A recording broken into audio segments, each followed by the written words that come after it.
పంటలే కాదు, జీవితాలు పండుతాయి. అవును, ఇది నిజం. ముమ్మాటికి నిజం. మనుషుల బతుకులు కూడా ఒక్కో రోజు పండుతాయి. పైరు పచ్చ పొలంలా కనిపిస్తాయి. చిలక పచ్చ చేలుగా అనిపిస్తాయి. ఈ ఆదివారం మా స్నేహితులందరి మనస్సుల్లో మెదిలిన కథ ఇదే. కంచికి పోకుండా చోడవరం చేరిన సొద ఇదే. స్నేహ వసంతం గొప్పది. దానికి ఋతువులుండవు. ఎప్పటికీ వెన్నెలై విరబూస్తుంది. నమ్మని వారుంటే ఇలా రావచ్చు. ఈరోజు మా మిత్రులంతా కలిసిన వెంకన్న పాలాన్ని చూడొచ్చు. అది వెలిగిన తీరును వీక్షించవచ్చు. నాకు తెలిసినంతవరకు 10th ఇంటర్ కలిసి చదువుకున్న వాళ్ళం నేడు వెంకన్నపాలెంలో కలిసాం. పొలమారిన జ్ఞాపకాలను కలబోసుకున్నాం, నవ్వుకున్నాం, తుల్లిపడ్డాం, కొండొకచో ప్రేమగా తిట్టుకున్నాం. ఆ పూర్వ స్నేహం అపూర్వ మైత్రీ గంధాలను వెదజల్లింది. నేటి కలయికకు నాటి మా కాలేజీ బ్యూటీలు కొందరొచ్చారు. వాళ్ళల్లో ఆ అమాయకపు ఛాయలు విరిజల్లుల్లా అలాగే ఉన్నాయి. కాకపోతే వయసు జయిస్తుంది కదా, కొద్దిగా వాడిపోయి ఉన్నారు. సాంసారిక బాధ్యతలను మోసి మోసి కాలం ఇచ్చిన కష్ట సుఖాలను ఓర్చి ఓర్చి మనుగడను జయించిన ముదితల్లా ఉన్నారు. ఇంకా చెప్పాలంటే అరిగిపోయిన గంధపు చెక్కల్లా ఉన్నారు. చూడగానే ఎందుకనో దుఃఖం కలిగింది. అది వేదన కాదు, అలా అని రోదన కాదు. అదో చెప్పగరాని తీపి శిక్ష. వాళ్ళల్లో చెల్లెలు కనిపించింది, అక్క అగుపించింది, అమ్మ ఎదురుపడింది. ఒకానొక ప్రేమల లోకంలో మానవుడిగా మిగిలినట్టు అనిపించింది. ఎక్కడి హసీనా, ఒక తల్లి బిడ్డల్లా పెరిగిన ఆ బాల్యాన్ని ఎలా మరువగలను? వాళ్ళ ముబీనా సోదరీ బంధం గుర్తు రాకుండా ఉంటుందా? రాజేశ్వరి పెద్ద డాక్టర్, ఇప్పుడైతే ప్రొఫెసర్, వైద్యులకే పాఠాలు చెప్పే మాస్టర్. వాళ్ళ అన్న ప్రసాద్ని నేను అన్నయ్య అని పిలిచిన పిలుపులు నాలో ప్రతిధ్వనించాయి. మమ్మల్ని పిల్లల్లా చూసి మా క్యారియర్లకు కాపలా కాసిన మా అమ్మ, వాళ్ళమ్మగారు మనసులో మెదిలారు. ఇంకా శ్రీదేవి మాడుగుల హల్వాకి మించిన స్పెషల్. మాడుగుల బస్సు అందాల రాని. బస్సు పేరు కూడా అదే, దానికి ఆ పేరు సరిపోతుంది. ఎప్పుడు మా కాలేజీ ముందు ఆగుతుందో అని 1000 కళ్ళతో ఎదురు చూసేవాళ్ళం. ఈ మాట చెప్పగానే అందరూ నేటి సమావేశంలో చప్పట్లు కొట్టారంటే ముసలి కిసలయ్య అన్నట్టు అనిపించింది. ఇంకా కొందరు ఆడపిల్లలు వచ్చారు. ఇప్పుడు వాళ్ళకి బోల్డ్ ఎంతమంది ఆడపిల్లలట. పేరు పేరున వారి కోసం రాస్తే పెద్ద కావ్యమే అవుతుంది. అందుకే వాళ్ళకి వందనాలు. మరో మాట, వాళ్ళని చూడగానే కామిరెడ్డి అప్పారావు మాస్టర్ ప్రైవేటు మదిలో మెరిసింది. వజ్జల రామకృష్ణ మాస్టర్ శివాలయం దగ్గర ఇల్లు ఎడదలో గుడి కట్టుకుంది.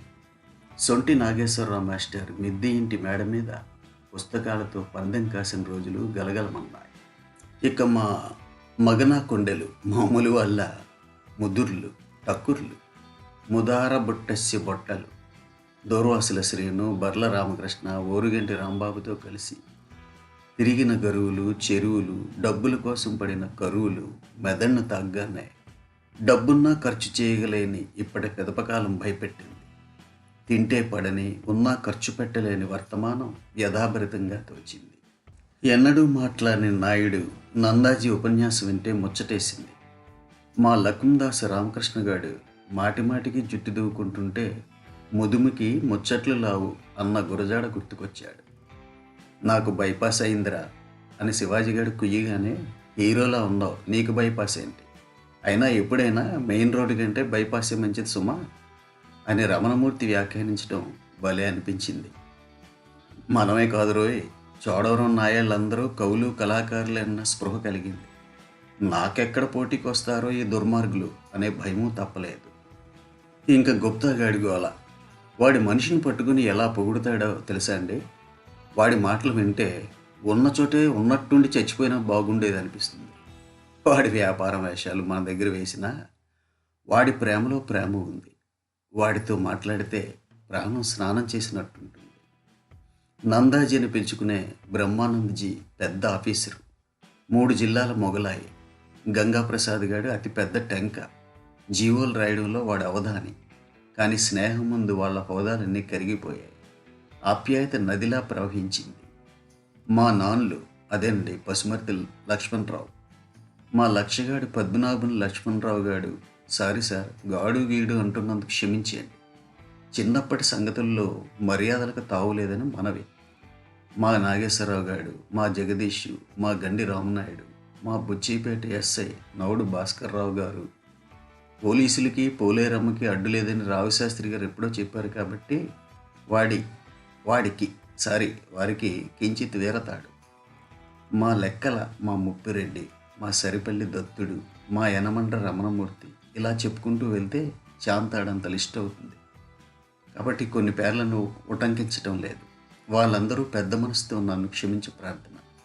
అలాంటి వాళ్ళకి వచ్చే సంవత్సరం బెటర్ లక్. చివరికి శాంతంగా ముగించదలిస్తే ఈరోజు మా స్నేహితుల సమ్మేళనం కొబ్బరి నీళ్ళల్లో బెల్లం కలిపి తాగినట్టుంది. ఎండపొడల్లో తడితడిగా కదలాడిన మా దశాబ్దాల కిందటి గుర్తులు బంగారంలా మిలమిలమన్నాయి. వాస్తవానికి నేను చాలా మిస్ అయ్యాను. 3 ఏళ్లుగా పిలుస్తున్న సినిమా కార్యం నా స్నేహగీతానికి శృతి కలపలేదు. అందుకే మిస్ అయ్యాను. నన్ను మన్నించమని కోరుతున్నారు. ఇక మీదట ప్రతి ఏటా దారి తప్పకూడదని అనిపిస్తుంది. ఏళ్ల తరబడి బాట వదిలి నన్ను పిలిచి గౌరవించి సన్మానించిన నా మిత్రులందరికీ నమో నమో. రాంబాబు, గుప్తా వంటి వారందరికీ దండాలు. వచ్చిందండి, భలే బలం వచ్చిందండి. ఈ చింత కింది ఇప్పుడు ఇంకా నిశ్చింత కింద అయినట్టుందండి. చదవాలనుందండి, రాయాలనుందండి. అందుకే మొదట్లోనే చెప్పాను, అప్పుడప్పుడు మన జీవితాలు పండుతాయండి.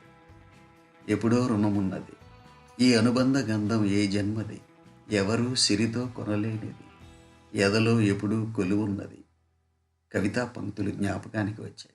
ప్రస్తుతానికి సెలవు మరి. చింతకింది శ్రీనివాసరావు, చోడవరం, 9 ఫిబ్రవరి 2025.